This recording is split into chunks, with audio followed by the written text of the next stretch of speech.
আপনারা কি এরকম ছোট্ট মিনি স্কেচ বুকে কি পেন্টিং করতে চান এরকম সুন্দর সানসেটের? তাহলে কি কি প্রয়োজন? ডমসের কালার লাগবে, যে কোনো একটা পেন্টিং কালার ইউজ করতে পারবেন।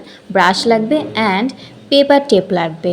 তার জন্য একটা কাজ করতে হবে আপনাদের, ভালো লাগলে লাইক কমেন্ট শেয়ার করবেন অ্যান্ড সাবস্ক্রাইব করতে ভুলবেন না রেগুলার নতুন নতুন ভিডিও পাওয়ার জন্য। Hello everyone, I hope all are welcome to my YouTube channel Mohana arts gallery. আজকে আপনাদের পেন্টিং খুব স্টেপ বাই স্টেপ ভাবে দেখাবো। এবং ফার্স্টে আমি ইউজ করছি ইয়েলো। ভালো করে ব্লেন্ড করতে হবে, ব্লেন্ড করলে পেন্টিংটি সুন্দর হবে, কালারিংও সুন্দর হবে। পানি ইউজ করবেন একটু করে, বেশি পানি ইউজ করবেন না পেপারে, তাহলে কালারটাও নষ্ট হয়ে যাবে এবং পেপারটার স্ট্রাকচারও নষ্ট হয়ে যাবে। সো আমি ইয়েলো অ্যান্ড অরেঞ্জ কম্বিনেশন দিয়ে আগে স্টার্ট করছি। অ্যান্ড সবসময় মনে রাখবেন একটু পানি দিয়ে আপনারা কালার করবেন, বেশি পানি দিয়ে আপনারা পেন্টিং করতে যাবেন না।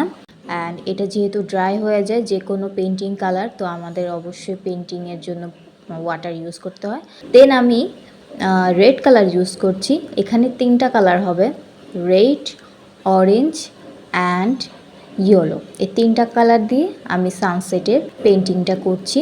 3টি কালারের সানসেটের পেন্টিংটা যেন আরও সুন্দর করে তোলে, তার জন্য আমি এই 3টা কালার ইউজ করছি। আপনারা চাইলে yellow and orange colour use করেও করতে পারেন। ভিডিওটির প্রথমে আমি আপনাদেরকে পেপার টেপ দেখিয়েছিলাম। পেপারের চারপাশে আমি পেপার টেপটি লাগিয়ে দিয়েছি, যেন কালার করতে গেলে এটা যদি বাইরেও চলে যায় কালারটি একদমই নষ্ট হবে না। যেহেতু আমার ইয়েলো দেন রেড অরেঞ্জ কালারের কাজ শেষ, এখন আমি পাহাড়টি আর্ট করব। আমি পাহাড়টি আর্ট করতে বলতে আমি পেন্সিল দিয়ে আগে আর্ট করিনি, আমি আগে হচ্ছে ব্রাশটা দিয়ে আগে সুন্দরভাবে আর্ট করে নিয়েছি, দেন ওটার উপরে আমি পেইন্ট করেছি যাতে এইটা নষ্ট না হয়। অ্যান্ড আমি মাঝে একটা দেখেছেন যে আমি একটা পেপার টেপ লাগিয়ে দিয়েছি। পেপার টেপটা লাগালে একটা সুবিধা, কালার বের হয়ে আসবে না। এটা যখন আমি খুলবো তখন আরও সুন্দর লাগবে এবং একদম সোজা হয়ে থাকবে। তো এখানে যে আমি আরেকটা পাহাড় করছি, এটা কিন্তু শ্যাডো, মানে পানির সাথে যে শ্যাডোটা আমরা অলওয়েজ দেখি যে হালকা হালকা যেই কালারটা পানির সাথে, ওইটা আমি দিয়ে দিচ্ছি যেন আরেকটু সুন্দর লাগে। এরপরে দূরের গাছ দিয়ে দিচ্ছি। গাছগুলা অনেক দূরে যেহেতু, তার জন্য আমি এখানে কোনো পাতা দিচ্ছি না। তো আমি এখানে ব্ল্যাক কালার ইউজ করেছি। ব্ল্যাক কালারের সাথে আমি গ্রিন কালার ইউজ করেছি যাতে এটা হাইলাইটার হয়ে থাকে আর এটা স্পষ্ট বোঝা যায় যে দূরে থেকে, অনেক দূরে থেকে গাছে দেখা যাচ্ছে। আমি যখন প্রথম পেন্টিং করতাম তখন আমি বুঝতাম না কোন কালারের সাথে কোন কালারটি ইউজ করব। তারপরে আস্তে আস্তে নিজে নিজেই শিখেছি, নিজে নিজেই পেন্টিং করতে পারতেছি। এটা ধৈর্যের ব্যাপার, আপনারা যত প্র্যাকটিস করবেন তত পারবেন। ধরেন আজকে করলেন 2-3-4 দিন বা 1 মাস 1 বছর আর করছেন না, তখন আবার ভুলে যাবেন।